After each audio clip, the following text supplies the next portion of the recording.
Standing next to a Pelton turbine doesn't just hit your ears, it hits your chest. Until you feel the ground shake as the machine that powers thousands of homes wakes up. You have no idea what water is capable of. Today we are going inside this powerhouse to see high-head Pelton turbine startup. Most people see this site and almost dismiss it. I'm going to show you why that's a mistake. A small river, no joint dam, no dramatic wall of concrete. It looks ordinary. But then I saw the drop, 421 meters. We are talking about 8 times the height of Niagara Falls, and I realized gravity isn't gentle, not at this scale. So the water enters calmly, slides into the diversion channel, quite controlled, harmless. But then it falls. And as it falls, it accelerates. It gains kinetic energy. By the time it reaches the bottom, we are not looking at water anymore. We are looking at a high velocity jet that can cut through steel like it's butter. And today we are the one to witness its first strike. Imagine this falling energy and is forced into a pipe, a long one, 944 meters of steel. Inside this penstock, 1109 gallons rush every second. It is like dumping multiple bathtubs every second through a single sealed path. Just pressure building and moving. And at this drop of 421 meter, water doesn't gently flow around surfaces. It attacks them. We might think steel is strong, but under this kind of force, even steel starts to lose. A tiny rough spot becomes a target. A small flaw becomes a weakness. Except this one, because these turbine buckets are designed in such a way to capture this much energy. Instead of fighting the water, it is guided and shaped, and chaos of this water is turned into precision. And at the end of this penstock, everything changes. The flow tightens, focuses, becomes a jet, not a stream, a strike, a sharp needle-like blast of pure energy. And when we stand there, we can feel it.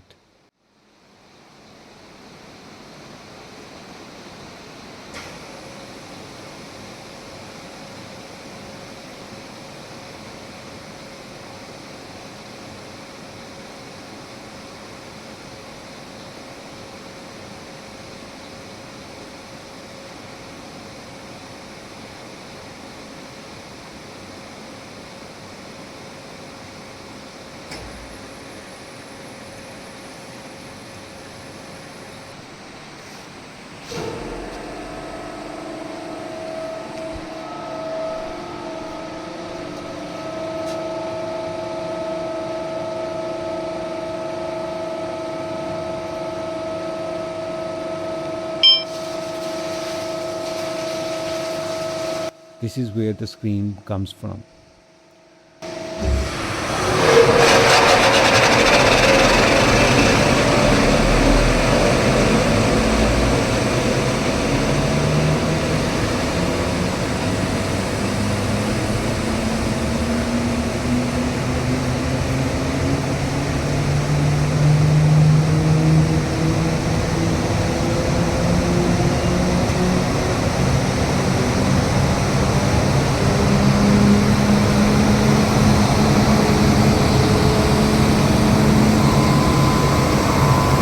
That jet slams into the turbine bucket, not smoothly, not gently, impact after impact. Each hit transfers energy, each strike spins the wheel. We are watching control violence turns into rotation. And then there are 3 units, each producing 4.8 megawatts. Together they can generate 14.4 megawatts.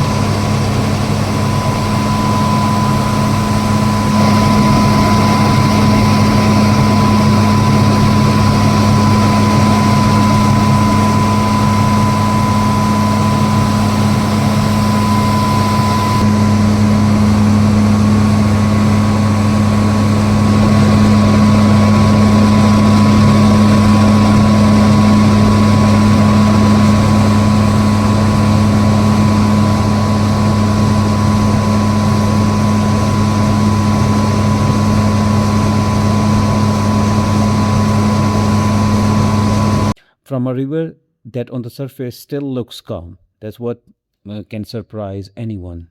A run of river system doesn't look powerful. After all that force, the water leaves. We can see it slow down again. We can see it calm down. It looks harmless, like it did at the start. But now we understand what just happened. The energy is carried and is gone. The Pelton turbine took it and converted it and sent it to the grid. Then it is stepped up to 132 kilowatts and pushed it into the grid. And suddenly, what we heard as a scream inside steel becomes light in someone's home. And there's something we haven't faced yet, something even more dangerous, because we are asking, how do we control this energy? But the real question is, what happens when we lose that control? What happens when that rushing water is forced to stop?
भाई ऊपर तार लगाओ ना।